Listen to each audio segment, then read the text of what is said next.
ebintu bino nti abantu bakozesa this opportunity ne batambula.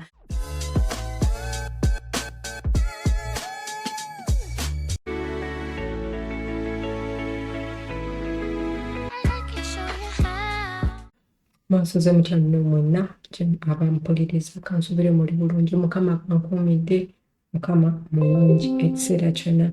Olunaku lwa leero Justin nze kubalagako wano katono emirimu gya nansingi. Emirimu gya nansingi mirimu mirungi nti nno ovaawo osobola okugenda nga ekituufu kiri nti olina omulimu.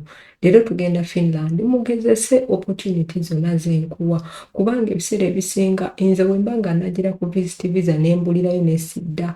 Bino ebintu si birungi gwe kennyini andaba okukola ki okubeera nga obikola kubanga ebiseera ebisinga ogenda kudda mu kasasiro oyo biki.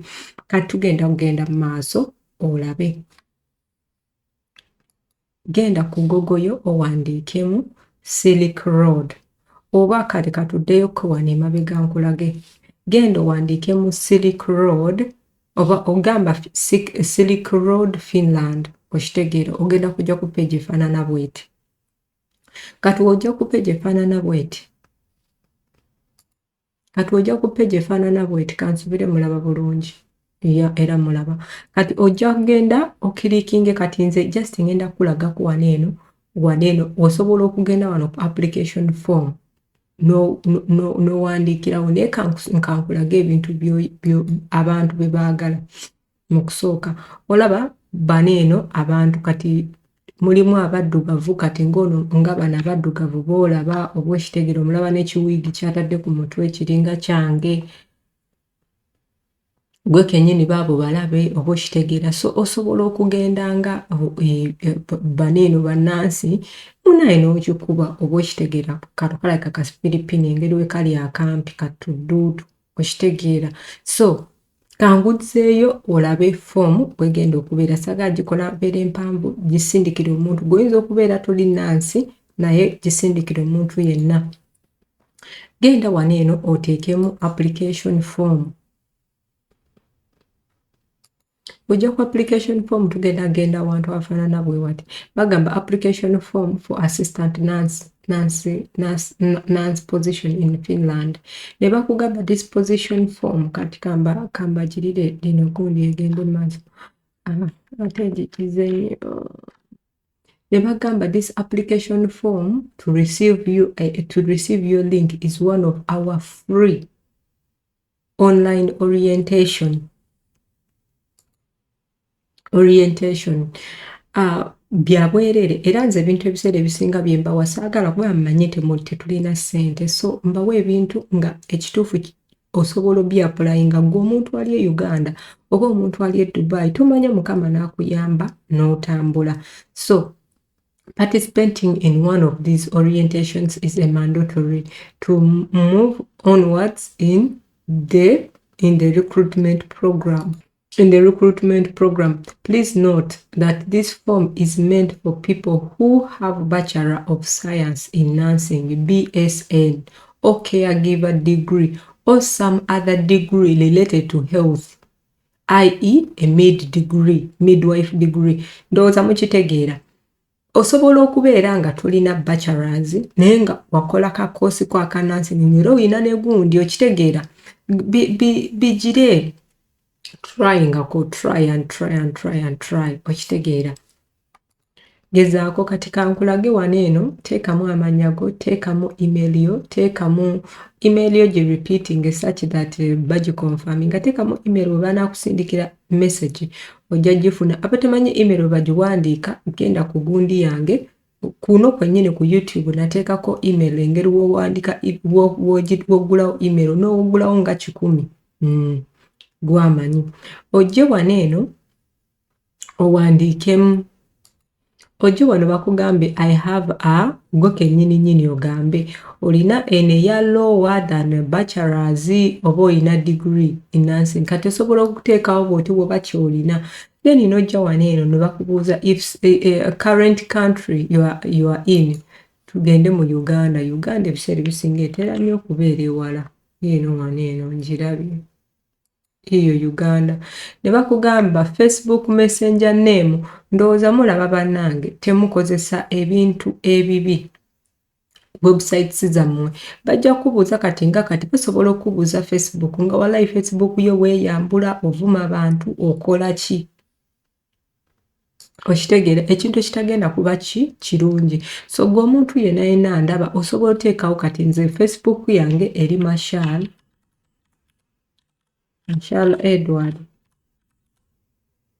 Then mu bracket nteekamu Kigundu, ye bracket eri luddawa? Kigundu.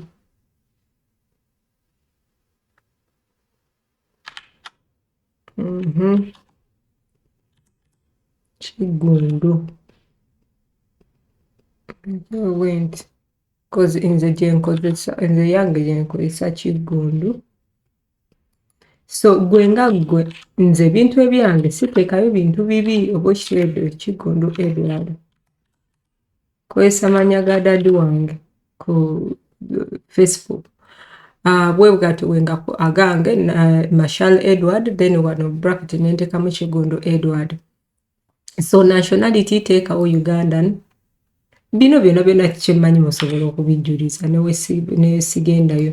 Naye just mbalaga nti Omunayuganda teweeyisa bubi ku internet because ojja kuteekayo ebintu ebibi gwavuma abantu gwakola ki olunaku lukye lumu nga tebagenda sooka kuyita mu gundi mu Facebook y'okuwa omulimu. Okitegeera. So saagala nnyo mukole ki mubeere nga mugira country of birth era of course Uganda. Okitegeera. Uganda.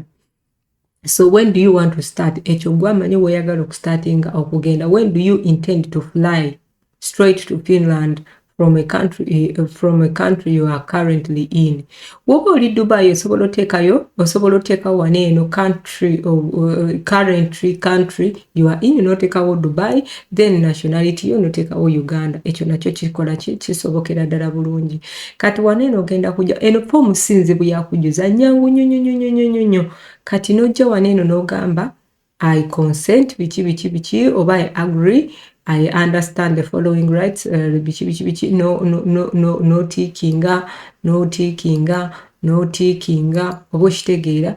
Then kati wano eno wobigira I understand I can exercise the motion by contacting biki, then ng'ogamba I'm not a robot ng'osubmittinga oba okitegeera ng'osubmittinga. Awo tuba tumazeewo. Kati nga sinaba kugenda maaso, Abanayuganda njagala nnyo ebintu bino nti abantu bakozeseza this opportunity ne batambula. Abantu tebakyali nnyo nga biri bye twajjiramu ebyokugendera mu bino ebintu bya visit visa ne tulwayo ne tuddayo ate n'obeerayo. Nze nabeerawo emyaka 4 kasifuna mpapula. Actually emyaka gyali ogwokuna we nafunira empapula, nafunira omwami nampasa, naye ate nga aliwo bemanyi abamaze ne10 nga tebagirina. So nteekayo gino emirimu such that gwe kennyini ogikwata n'ogigezesa. Bino ebintu bya asylum si birungi. Nkiddamu asylum kye kintu kirooto ekyentiisa ekibi ennyo. Okitegeera. So omuntu yenna ndaba fuba nnyo okulaba wobanga tonnaba kukola kakoosi mbateerawo courses ez'okusoma ku online. Somayo kakoosi wakiri tomanyi osobola otambula n'ogenda ng'okozeseza kakoosi. Mpozi n'ekirala kye njagala okubagamba Bannayuganda nti buli w'otambulako obwongo bwo bukyuka. Famire yo egenda tandika okukyawamu naye olw'okuba era bw'olina gy'olaga. So gwe omuntu andaba essaawa zino eno fuba okulaba ng'olwana nnyo at least otambule. Mpozi ng'ewaka oli okay, naye bw'obanga waka ng'oli okay kiri very well osobola obutatrayingako, naye bw'obanga munnange oli munaaga gezaako otambule. Nteekayo ebintu wakinga, nteekayo emboozi z'abantu, yigamuko funamu ekyokuyiga mu ebyemboozi. Mukama abampera omukisa era abankuumire mu mwenna abagenda forwardinga message eno. Ebiseera ebisinga omuntu ogenda kulaba video eno ate olime giforwardinga oba olime commentinga si kirungi kubanga nze sitegeera kiki wemanga nina ekimu kyenkozeewo ojja n'owandiikawo noga maani Masha kino kibuzeemu kino okikola otya era abaana abasinga abangamba mbakwata nembakola ki nembawandiiki nembaddamu. Mpozi n'ekirala omuntu yenna ng'owuliriza abantu abakola travel sooka weerowolereze nga ggwe ogamba omuntu ono ekintu kyangamba ddala kituufu wenkigezaako gw'olaba kituufu gwe kennyini you are the final decision maker. Abaana abasinga ndabe mukoze choices ezitali nnungi olw'okuba mukwata ebintu ebibi okugeza abaana bangi babamye Luxembourg naye nga olw'okuba lwaki babamye nti mugoberera abantu ababagamba Luxembourg nnyangu ng'ate Luxembourg si nnyangu. So mwegendereze nnyo owulirize omuntu nga nawe kennyini wokola research olaba ekintu gye kiri. Mbagala nnyo Mukama bankuumire.